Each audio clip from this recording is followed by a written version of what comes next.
आज के दौर में आपको ये परिभाषा करना ही होगा। स्थानीय नीति बहुत अनिवार्य है, नियोजन नीति अनिवार्य है, खनन नीति अनिवार्य है, विस्थापन तमाम नीतियां अनिवार्य है। नहीं तो आने वाले 20 सालों में आप भी रहेंगे, हम भी रहेंगे, लेकिन झारखंड धुआं धुआं हो जाएगा। इसलिए आज झारखंड के पर्यावरण को, जल जमीन की अवधारणा को बचाने की आवश्यकता है। आप देख सकते हैं, उस दिन पेपर पढ़ रहे थे कि स्वर्णरेखा नदी का पानी टाटा को जाता है। अरे भाई, कंपनी का नहीं है, झारखंड यहाँ के मूलवासी आदिवासियों का जल जमीन जंगल पर उनका अधिकार होना चाहिए। आपका पंचेत डैम का पानी बीएसएल को जाता है, तो यहाँ के जलों को भी खरीदा जा रहा है, जलों पर कंपनियों को प्रतिबंध लग रहा है। तो इससे आभास कीजिए भविष्य क्या होगा, इससे आभास करना होगा, झारखंड के जनमानस का आभास करना होगा। इस समय आपस में लड़ने का नहीं, चिंतन और मंथन करने का समय है कि भाई क्या होने वाला है। यहाँ के जलों पर कंपनियों का प्रतिबंध है, आने वाला दिन जंगलों पर प्रतिबंध होगा, लग ही रहा है, जंगल प्रतिबंध लग रहे हैं, तो हमारे लोग कहाँ जाएंगे। तो इसलिए आज मुझे लगता है आज हम लोग उसी संकट को देख पा रहे हैं, इसीलिए संगठन की ओर बढ़ रहे हैं और हम लोग नए मुद्दों के साथ लड़ेंगे। जो भी मुद्दे होंगे जिनमें हमें लगता है कि झारखंड के लोग ठगे जा रहे हैं, छले जा रहे हैं, उन मुद्दों में हम लोग साथ लड़ेंगे। किस तरह का संगठन होगा, सामाजिक या राजनीतिक? नहीं, ये फिलहाल सामाजिक संगठन ही होगा, क्योंकि हम लोग राजनीतिक सामर्थ्य नहीं रख पाएंगे अभी। राजनीतिक संगठन बनाने के लिए उसके लिए विशेष होता है, लेकिन हम लोग सामाजिक संगठन ही रखेंगे। और हम लोग तो चाहेंगे कि जो सरकार जो नीतियों की बात करके सत्ता में आई है, उसी को घेरते हुए उन्हें बैकफुट पर लाकर नीतियां बनाने पर मजबूर करें। इसलिए हम लोग अपने शक्तिशाली सामाजिक संगठन की ओर हम लोग अग्रसर हैं। तो क्या झारखंड पूंजीपतियों के हाथ में जा रहा है, निजीकरण हावी है झारखंड? हाँ बिल्कुल, आप देख सकते हैं निजीकरण भी हावी हो रहा है, पूंजीपतियों के चंद मुट्ठी भर लोग हाथों में झारखंड जा रहा है। तो इसलिए फिर से आवश्यकता है संगठनिक ढांचा बनाकर पहले कलम पेपर के साथ लड़ा जाए। और निश्चय आप देख सकते हैं, अगर आप बात करें तो झारखंड के क्षेत्र में एक खनन नीति बहुत प्रभावित करती है, लेकिन मुझे लगता है खनन नीति पर राज्य को भी सोचना चाहिए और देश को भी सोचना चाहिए। जिस प्रकार मेघालय और मिजोरम में कोऑपरेटिव सोसाइटी के माध्यम से कोयला का खनन किया जाता है, फाइनली सरकार को 120 रुपया से 180 रुपये प्रति टन रेवेन्यू दिया जाता है, उस प्रकार की व्यवस्था झारखंड में हो। इससे क्या होता है, आम व्यक्ति खुशहाल होगा, इसमें मैक्सिमम लोगों को प्रॉफिट मिलेगा। लेकिन अगर आप चंद मुट्ठी भर कंपनियों को देते हैं तो मिनिमम लोगों को प्रॉफिट मिलता है। देखिए, विजन के साथ अगर सरकार चलेगी ना तो राज्य बहुत खुशहाल होगा। तो इसलिए मेरा मानना, मेरा ही नहीं, भारत का संविधान भी कहता है, भारतीय संविधान अनुच्छेद 39B भी कहता है कि राज्य की भौतिक संपदाओं पर जन समुदाय का अधिकार होगा। लेकिन यहां देख रहे हैं राज्य का अधिकार है, यहां बड़ी बड़ी कंपनियों का अधिकार है। सुप्रीम कोर्ट 2013 8 जुलाई को भी स्टेटमेंट देती है कि खनिज का मालिक रैयत को होना चाहिए, लेकिन अभी तक इंप्लीमेंट नहीं हो पा रहा है। तो इसलिए मुझे लगता है आज अगर देश की और राज्य की अगर व्यवस्था को सुधारना है, खासकर देखिए पूंजीवाद का विरोधी कोई नहीं हो सकता है, क्योंकि आपके हाथ में जो मोबाइल है वो पूंजी का रूप है, हमारी जेब में जो मोबाइल वो पूंजीवाद का रूप है। लेकिन उसमें एक नियंत्रण होना चाहिए, उसमें एक मानवता होनी चाहिए। मानवता को तार तार करके आप पूंजीवाद को विकसित नहीं कर सकते हैं, अर्थव्यवस्था को आगे नहीं बढ़ा सकते हैं, और ना ही आप शहरीकरण की ओर बढ़ सकते हैं। विस्थापन की बात आती है या उद्योग की बात आती है, निश्चय ही सरकार उद्योग बसाएगी, उद्योग से उसे रेवेन्यू जाएगा, उसी रेवेन्यू से राज्य चलेगा। लेकिन प्रश्न उठता है कि उद्योग कहां बसने चाहिए। उद्योग बसने चाहिए, पहली प्राथमिकता उन बंजर जमीनों बसने चाहिए जहां खेती ना हो। तो इसलिए पहला बात, उद्योग उन क्षेत्रों में बसाया जाए जहां खेती ना हो। लेकिन यहां तो हमारी उपजाऊ बहियार खेतों को उजाड़कर उद्योग व्यवस्था की जाती है। उसके बाद शर्त होना चाहिए, आप मुआवजा ठीक से दीजिए, नियोजन अनिश्चित काल, जब तक कि उस जमीन पर उद्योग रहेगा तब तक आप उस परिवार को नियोजन दें अनुकंपा के माध्यम से।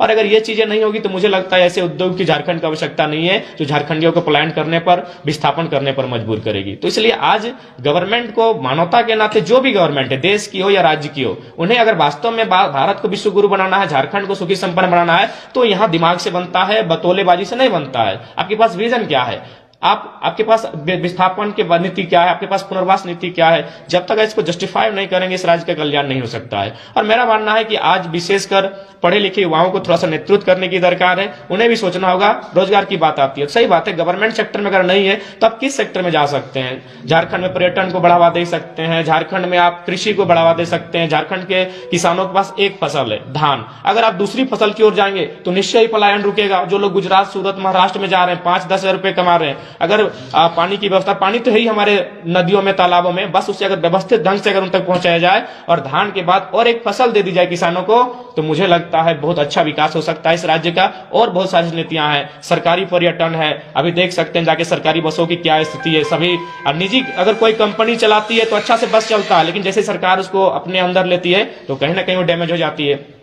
तो ऐसे दर्जनों चीजें हैं जिन पर अगर गवर्नमेंट थोड़ा सा एक दिन थिंक टैंक के साथ बैठ के चर्चा करे तो इस राज्य की कायाकल्प कर सकती है। और विशेषकर जो अर्थव्यवस्था है, विशेषकर जो पलायन है, जो युवाओं की जो नाराजगी है, उसे दूर किया जा सकता है। लेकिन बैठे तो इन्हें बैठने का फुर्सत तो मिले। ये बैठ कहाँ रहे, ये तो गेतल डैम घूमने जा रहे हैं, तो ये तो एरोप्लेन अब मैंने 2 करोड़ का टेंडर निकाले हैं घूमने के लिए, मौज मस्ती करने के लिए। बैठकर अगर चिंतन करेंगे तो मुझे लगता है ये राज्य बहुत खूबसूरत राज्य है, ये राज्य वास्तव में खूबसूरत नजर आएगा। लेकिन इन्हें ज्यादा से ज्यादा किस प्रकार खनन करना है, ज्यादा से ज्यादा किस प्रकार रॉयल्टी लेनी है और केवल अपना पूंजी भरना है, उसी पर चर्चा कर रहे हैं। तो आज मेरा मानना है आज राज्य को एक बहुत गंभीर स्थिति में राज्य है और धड़ल्ले से बाहरी राज्यों के लोगों को यहाँ की नौकरियों को भी बेचा जा रहा है। अभी हम लोग पिपरवार गए थे सभा के लिए, जो कोलियरी क्षेत्र है, एशिया का सबसे बड़ा कोल माइंस वहां आता है। लेकिन वहां क्या कंडीशन है कि जिनकी जमीनें हैं उनकी जमीनों को मैंने गलत तरीके से अगला को रिप्रेजेंट किया जाता है और उनको नौकरी दी जाती है। जहां 99 साल का लीज था उसे 999 किया जा रहा है। तो आम व्यक्ति पूरी तरह से हताश है। राज्य की बात करें या देश की बात करें,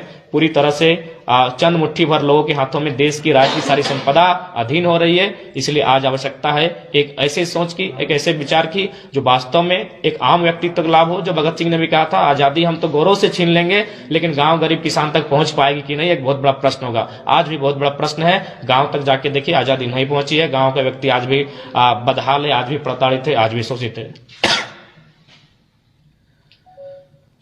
स्तंभ को झारखंडी जोहार, नमस्कार, वंदन। साथ ही तमाम मीडिया बंधुओं को मेरा आभार, अभिनंदन। यह आंदोलन का जब से आरंभ हुआ है, आगाज हुआ है, आप सभी तमाम चैनल मीडिया बंधुओं का इस आंदोलन को व्यापक बनाने में, विस्तृत करने में, आम जनता तक पहुंचाने में बहुत सहायक हुए। इसलिए आपका कोटि कोटि धन्यवाद, नमस्कार करते हैं।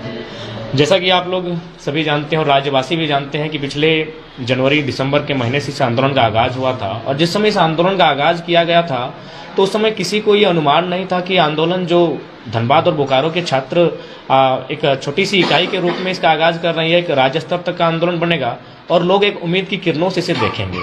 तो ये आंदोलन धीरे धीरे स्टार्ट हुआ, सबका समर्थन मिला, सहयोग मिला और कहीं ना कहीं 22 सालों के झारखंड के इतिहास में जिस मूल उद्देश्य के साथ इस राज्य की स्थापना की गई थी उससे कहीं ना कहीं यहाँ के लोग वंचित थे। तभी जाकर एक छोटे से आंदोलन को इतना बृहद साकार और स्वरूप मिल पाया। ठीक उसी क्रम में आज भी अगर देखें तो झारखंड की जनता जब भी जितने भी गवर्नमेंट बनकर आए केवल और केवल उनके साथ केवल वादा खिलाफी हुई। और हम लोग भी चाहते थे कि इस धनबाद बोकारो से आंदोलन का आगाज हुआ है, इस आंदोलन को जीत के बाद हम लोग फिर अपने कामों में वापस लौट जाएं, पढ़ने वाले पढ़ने चले जाएंगे, काम धंधा करने वाले काम धंधों में वापस चले जाएं। लेकिन राज्य की जनता ने काफी उम्मीद से देखा और उस आंदोलन के बाद और भी भिन्न भिन्न आंदोलन होने लगे, जहां हमारी टीम को, हमारे संगठन को लोगों ने एक उम्मीद की दृष्टि से देखना आगाज किया। तो उसी क्रम में हम लोगों ने भी यह पाया पिछले 9-10 महीने के आंदोलन में कि आज राज्य को वास्तव में एक नई विचारधारा की आवश्यकता है, एक रूपरेखा की आवश्यकता है, एक सशक्त संगठन की आवश्यकता है जो विभिन्न मुद्दों पर जहां झारखंड की जनमानस, झारखंड की जनता शोषित हो रही है, प्रताड़ित हो रही है, वहां उनकी आवाज बन सके, उनके पीछे खड़ा होकर आंदोलन में साथ दे सके। तो निश्चय ही हम लोग के पास मौखिक रूप से संगठन था। जब से आंदोलन का आगाज हुआ है हम लोग सोशल मीडिया में हमारा संगठन है, लेकिन धरातल पर हम लोग का समिति संगठन नहीं था। इसी कारण आज हम लोग लगभग 5 महीने की लगातार कंटिन्यू बैठकों के बाद इस मुकाम और निर्णय पर हम लोग पहुंचे कि हमारा एक समिति होगा, जो ही समिति जो झारखंडी भाषा खतियान संघर्ष समिति के नाम से जानी जाएगी। लेकिन उसे अब हम लोग जमीन पर पेन पेपर के साथ उतारने का कार्य करेंगे और हमारा उद्देश्य यही रहेगा, आंदोलन करना। हम लोग का आंदोलन से जन्म हुआ है, हम लोग आंदोलन के साथ रहेंगे। क्योंकि देखिए, और इसकी आवश्यकता हमें इसलिए पड़ी क्योंकि आज अगर हम लोग चतरा में आंदोलन की बात आएगी तो धनबाद और बोकारो के तो लोग जागरूक हैं, लेकिन धनबाद और बोकारो से उन्हें चतरा ले जाया नहीं जा सकता है। तो हम संगठन हमारा रहेगा तभी हम चतरा के लोगों के लिए आंदोलन कर सकते हैं, या देवघर में अगर मामला आएगा, रांची में मामला आएगा तो वहां के लोगों के माध्यम से ही हम लोग आंदोलन कर सकते हैं। तो इसलिए संगठन का विस्तार होना अति आवश्यक है। और उसी क्रम में आप जहां भी देख सकते हैं, अभी आपका बगल में घाटों, कभी आप भी फुर्सत मिल जाके देखिए, लगभग 150-200 दिन से उमेश टिड़वार नामक एक शख्स बैठा है, आंदोलन कर रहा है, लेकिन कोई उसकी सुनवाई नहीं हो रही है। क्योंकि इसलिए हम लोग चाहते हैं कि हमारे पास संगठन होता तो निश्चय उनको हम सपोर्ट करते हैं। और इस तरह कई ऐसे मुद्दे हैं जहां झारखंड की जनता, झारखंड के लोग लगातार प्रताड़ित हो रहे हैं। अभी एक NHM से जुड़ी हुई बहन का मैसेज आया था कि किस प्रकार वहां राजस्थान के लोगों को मैंने मेडिकल विभाग में फॉर्म भरने दिया जा रहा है और उन्हें डायरेक्ट नियुक्ति दी जा रही है, जबकि झारखंड के लोगों को कॉन्ट्रैक्ट पर रखा गया है और फाइनली एक दिन ऐसा आएगा जो उनके कॉन्ट्रैक्ट को भी रद्द किया जाएगा कि अब आपका काम समाप्त हुआ। तो ऐसे तमाम मुद्दे हैं अभी जिन पर हमें लड़ना है और निश्चय एक झारखंड को नया स्वरूप और नया साकार हम तभी दे पाएंगे जब हमारे पास एक शक्तिशाली संगठन होगा, क्योंकि लोकतंत्र का मतलब ही है आपके पास संगठन है तभी आपके पास शक्ति है और तभी सरकार को आप बैकफुट पर डाल सकते हैं। आज ये 9 महीने का आंदोलन ही था कि आज गवर्नमेंट 1932 के खतियान के जिक्र कर रही है, नहीं तो यह गवर्नमेंट मुकर रही थी 1932 का खतियान बात करने से। तो कहीं ना कहीं लोकतंत्र का अर्थ ही है लोगों की संख्या, तो लोगों की संख्या को हमने अभी मौखिक रूप से लोग हमारे साथ थे, अब लिखित रूप से हमारे साथ हो, धरातल पर हो, उसके लिए हम लोग संगठन का एक ढांचा देने का प्रयास करेंगे और हमारा मकसद यही रहेगा आंदोलन के माध्यम से इस राज्य की काया को कल्प करना, ताकि जिस मकसद के साथ हमारे शहीदों ने प्राणों की आहुति दी थी। और आज जैसा कि हमारे कोयलांचल में 3 शहीदों की शहादत दिवस है, लीलू बारी, पटल बारी, हीरू बारी, उनको भी आपके चैनल के माध्यम से नमन करते हैं, वंदन करते हैं। तो ऐसे अनगिनत शहादत हुए हैं तब जाके हमें अलग राज्य मिला है। तो उस हमारे इस राज्य का बेटा होने के नाते, इस राज्य का बेटा बेटी होने के नाते हमारा भी कर्तव्य बनता है कि हमारे वीरों ने जिस सपने को देखकर इस राज्य का निर्माण किया था, उस सपने को हम साकार करने के लिए उनके आगे चलकर हमें प्रतिबद्ध रहना चाहिए। तो इसलिए आज हमारी प्रेस कॉन्फ्रेंस का उद्देश्य यही था कि हम लोग भी चाहते थे कि जैसे ही भाषा आंदोलन समाप्त हो हम लोग अपनी पढ़ाई लिखाई जो भी कार्य हो उस पर हम लोग चले जाएंगे वापस। लेकिन राज्य की जनता ने जो उम्मीद देखा है, जो शोषित वंचित जनता ने जिन आंखों से हमारी ओर दृष्टि डाला है, इसीलिए हमें आज आभास हो रहा है कि हमें एक छोटा सा संगठन की आवश्यकता पड़ेगी और जिसे भविष्य में धीरे धीरे शक्तिशाली स्वरूप देते हुए राज्य की जनता के लिए हमें लड़ना है। क्योंकि अब जीवन का मकसद ही रहा आंदोलन करना, लोगों के हित में आवाज उठाना और उनके लिए लड़ना। तो इसीलिए हम लोग संगठनिक ढांचा देने की तैयारी कर रहे हैं और पुनः तमाम सोशल मीडिया, डिजिटल मीडिया और विशेषकर आप तमाम मीडिया बंधुओं का लोकतंत्र के चौथे स्तंभ का तहे दिल से, हृदय तल से आभार, अभिनंदन। आपके माध्यम से इस आंदोलन को हम लोग घर घर पहुंचा पाए हैं, एक आम व्यक्ति को जागरूक कर पाए हैं, एक आम व्यक्ति सवाल जवाब करने सीखा है, एक आम व्यक्ति कानून नियम जानने का प्रयास कर रहा है, उसके प्रति दिलचस्पी ले रहा है। तो इसलिए आप सभी का बहुत बहुत आभार करते हैं, धन्यवाद देते हैं।